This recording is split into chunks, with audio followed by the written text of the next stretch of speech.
This year, for the first time in many years, we picked apples to harvest. Years ago, when our little apple trees grew large enough to produce a significant amount of apples, we got enough apples to make several pies and had plenty of apples to eat and give away.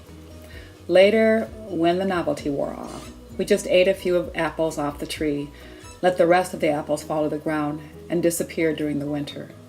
Since the apples ripened as I was going back to work, I didn't get really excited about picking apples. We could only eat so many pies, and I just took it for granted that we had apples in the backyard. Wild turkeys, raccoons, deer, and whatever other wildlife and insects made all the fallen apples disappear, and I didn't worry about them.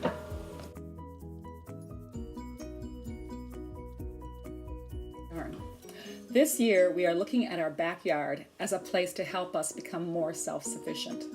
Most of the food we eat now comes from the grocery store, but we have become increasingly concerned about what is happening to our food before we eat it. As a family, we have made it a habit of praying before we eat our meals. A lot of times, more than it should be, I've just said a prayer out of habit and by rote. When I am out eating, I have felt self-conscious about praying in public when other people around me are not. Wow. I also have felt convicted when someone will take the initiative to pray before their meal without seeming to worry if anyone else was watching or praying with them. Considering what pesticides and additives that now lurk in our processed food, I now view praying before a meal more seriously.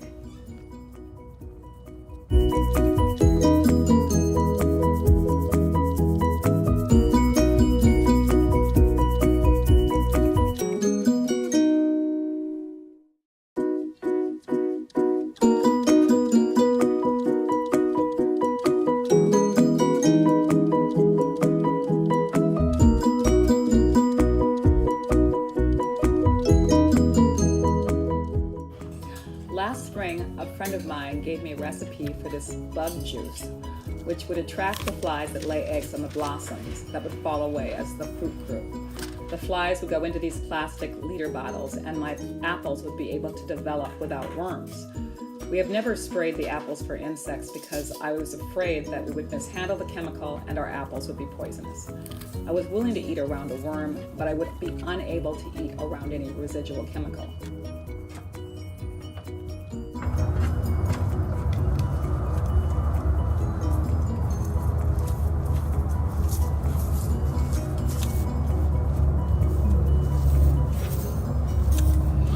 They look kind of icky at first, kind of gray, but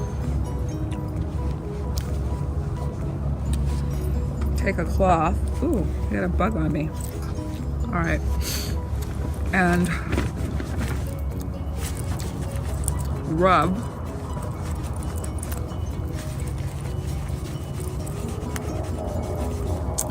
And they get all shiny.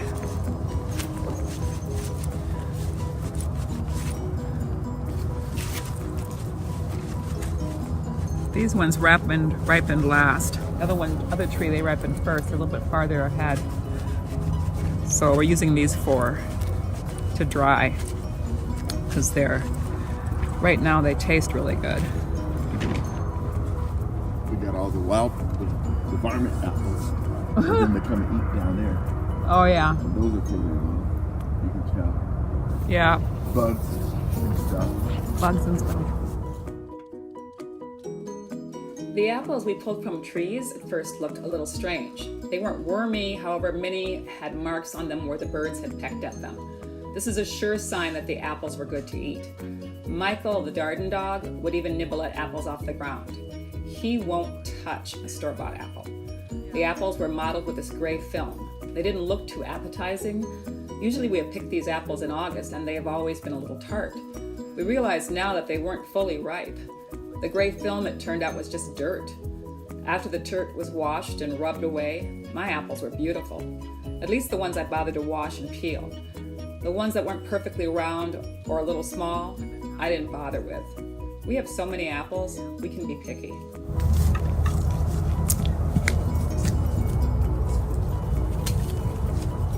This is our apple picker. We picked that up about 10 years ago. Oh my goodness, that was like 20, or more. 30 years ago. Yeah. Before we even moved here. Before we know what it was for. Actually, we knew it was for. We didn't have an apple tree. I think your brother had an apple tree. We thought, oh, that would be great for them. We bought it because we thought they'd like it.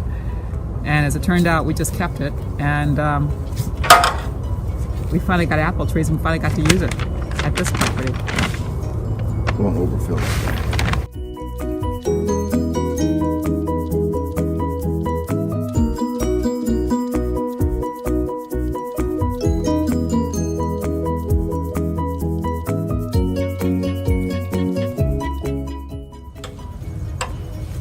There's a lot of apples on that tree.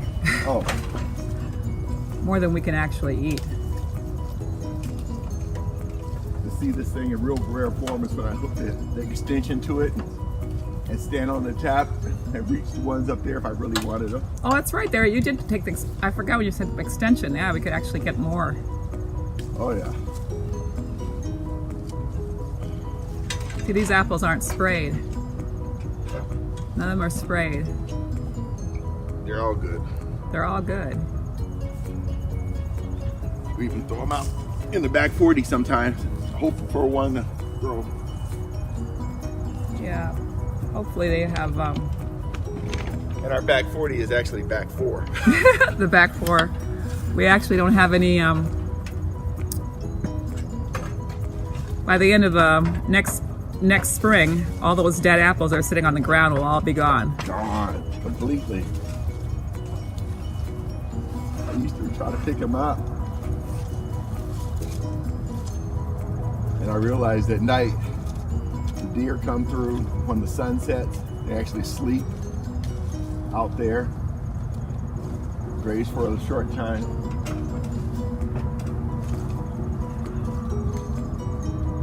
Of course, if I run everything over my lawn tractor, they decay quicker.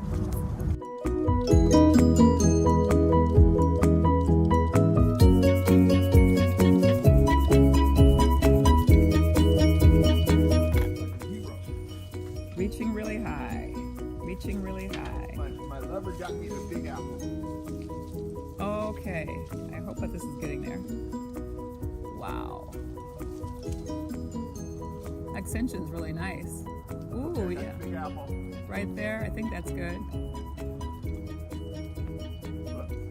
Whoops. I don't even know if I got you in the shot or not. I can't even tell out here. Got it.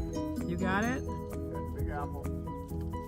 All right. Get another one. Yeah, get another one. Well, thank you for watching our video. Got it. Please hit the Great. like, 2. share, and nicest apples are subscribe always at the very videos to get top. more videos from Blooming and Rogers. And if That's you why the deer like, can't also get check out my blog at bloomingandrogers.wordpress.com. And thank you. I really, really would like you to do that. Like the ones that fall off first or on the ends, or on edges. Yeah. For whatever reason. But I think it's because